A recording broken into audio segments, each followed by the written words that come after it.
शर्मिष्ठा पनोली को पकड़ने के लिए ममता बनर्जी सरकार की प्रतिबद्धता पूरे देश ने देखी।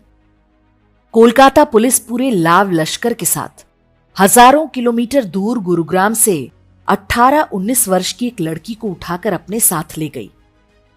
पुलिस की गाड़ी पर बिठाए जाते समय शर्मिष्ठा ने वहां उपस्थित मीडिया की ओर देखते हुए डेमोक्रेसी का वास्ता दिया, लेकिन वहां उपस्थित पत्रकारों ने उल्टे उसका ही उपहास शुरू कर दिया।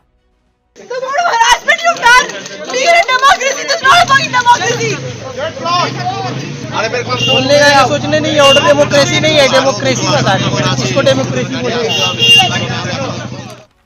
आप चाहें तो पता कर लें, शर्मिष्ठा का मजाक उड़ाने वाले वो सारे देश के प्रतिष्ठित मीडिया समूह के पत्रकार होंगे। शर्मिष्ठा को लेकर जब पुलिस की गाड़ी चली जाती है तो पीछे से अजान की आवाज गूंज उठती है।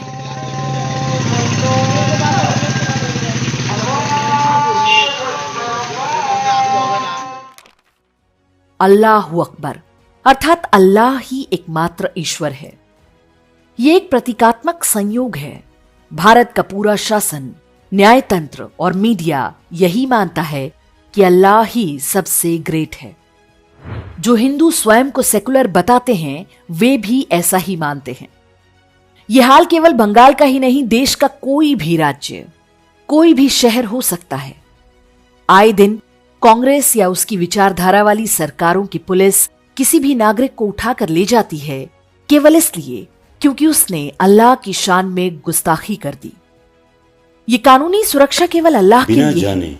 किसी हिंदू देवी देवता या भारत माता को भी गाली देना अभिव्यक्ति की स्वतंत्रता के अंतर्गत आता है। दैनिक जीवन में बहुत सारे यदि ऐसा नहीं होता तो 2 दिन पहले ही बॉम्बे हाईकोर्ट की जज गौरी गोडसे और सोमशेखर सुंदरेसन ने पाकिस्तान जिंदाबाद के नारे लगाने और ऑपरेशन सिंदूर को हिंदुत्व का आतंकवाद बताने वाली पुणे की लड़की खदीजा शेख को बचाया नहीं होता। अन्यथा यूं ही जैसी न्यायिक सक्रियता पाकिस्तान जिंदाबाद के नारे लगाने वालों के पक्ष में होती है, वैसी सक्रियता आपको कभी शर्मिष्ठा जैसों के पक्ष में नहीं दिखेगी। भले ही जज का नाम सुनकर आपके मन में अलग तरह की आशाएं पैदा होती हों। अर्नब गोस्वामी जैसे बड़े पत्रकार को भी 8 दिन तक जेल में रहना पड़ गया था। तब जाकर सुप्रीम कोर्ट ने बहुत उपकार करते हुए उन्हें बेल दी थी। शर्मिष्ठा को तो फिर भी थोड़ी बहुत पब्लिसिटी मिल गई। बहुत सारे लोगों की तो कोई चर्चा तक नहीं होती। कई लोग इसके लिए केंद्र सरकार और प्रधानमंत्री नरेंद्र मोदी को दोषी ठहराते हैं, लेकिन यह हमारी बहुत बड़ी भूल है। इतने वर्षों में हमें समझ में आ जाना चाहिए कि ऐसी स्थितियों में कोई सरकार आपको नहीं बचा सकती। यदि हम अपने राष्ट्र और धर्म के पक्ष में कुछ बोलते, लिखते या करते हैं तो वो नरेंद्र मोदी या बीजेपी के लिए नहीं, बल्कि हमारे अपने लिए होना चाहिए, हमारे परिवार और समाज के लिए होना चाहिए। हिंदुत्व के पक्ष में बोलने के लिए हमारा एकमात्र प्रलोभन यही होना चाहिए कि ऐसा करना हमारे दीर्घकालिक हित में है। हिंदुत्व रहेगा तभी हमारा देश रहेगा और तभी हमारे बच्चों और आने वाली पीढ़ियों का भविष्य सुरक्षित रहेगा। आप पहले से मानकर चलें कि भारत का एलीट शासन तंत्र आपकी तरह नहीं सोचता।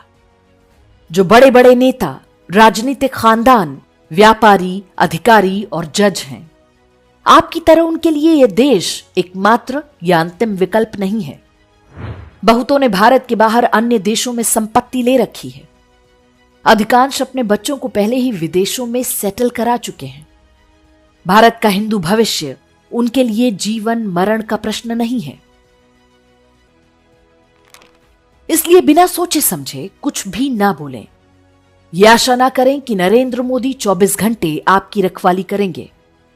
वे स्वयं भी कभी आपकी ही तरह इस व्यवस्था द्वारा प्रताड़ित किए जा चुके हैं। उनके पास कपिल सिब्बल और अभिषेक मनु सिंघवी जैसे वकील नहीं हैं। जो थोड़े बहुत हैं वे भी अपना काम ठीक से नहीं कर पाते हैं। मोदी की गलती नहीं है क्योंकि वो जज नहीं बनाते। जज कैसे बनते हैं? अंतिम बार हमने अभिषेक मनु सिंघवी के बेडरूम में देखा था।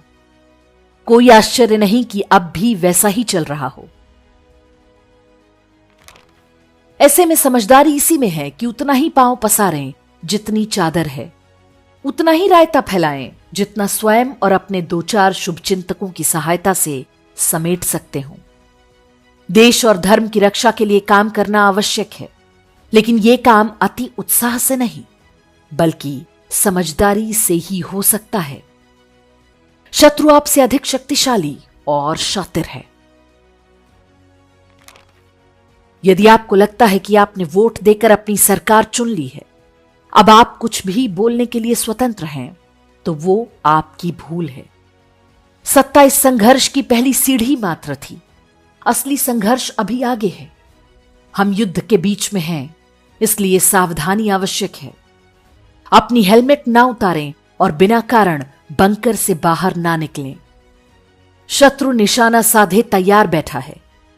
युद्ध में कैजुअलिटी भी होती है। सोच समझ कर आएं। यह युद्ध है, पिकनिक नहीं।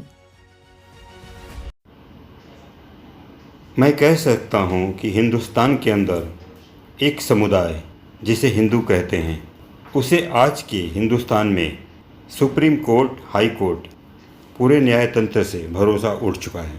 अब सोशल मीडिया का कोई भी पोस्ट उठाकर देख लीजिए, यदि कोई भी हिंदुत्व के प्रति थोड़ी भी समर्पित भावनाओं से बातें कहता दिखता है तो पूरा का पूरा समाज उसके प्रति कृतज्ञता प्रकट करने लगता है कि कम से कम आपने हमारे लिए कुछ बोला तो।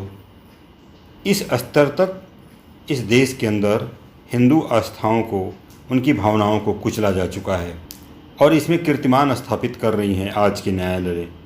और ये जो न्यायालय के प्रति बहुसंख्यक समाज हिंदू वर्ग में आक्रोश और असंतोष है, ये इस समाज की नींव को हिला सकता है। जब न्यायालय से लोगों का भरोसा उठेगा तो कभी तो वो दिन आएगा जब लोग न्यायतंत्र को अपने हाथ में लेंगे। और जिस दिन वो दिन आ गया, उस दिन न्यायालय और उसके जज और ये पूरा का पूरा सिस्टम इस देश के अंदर धराशायी हो जाएगा।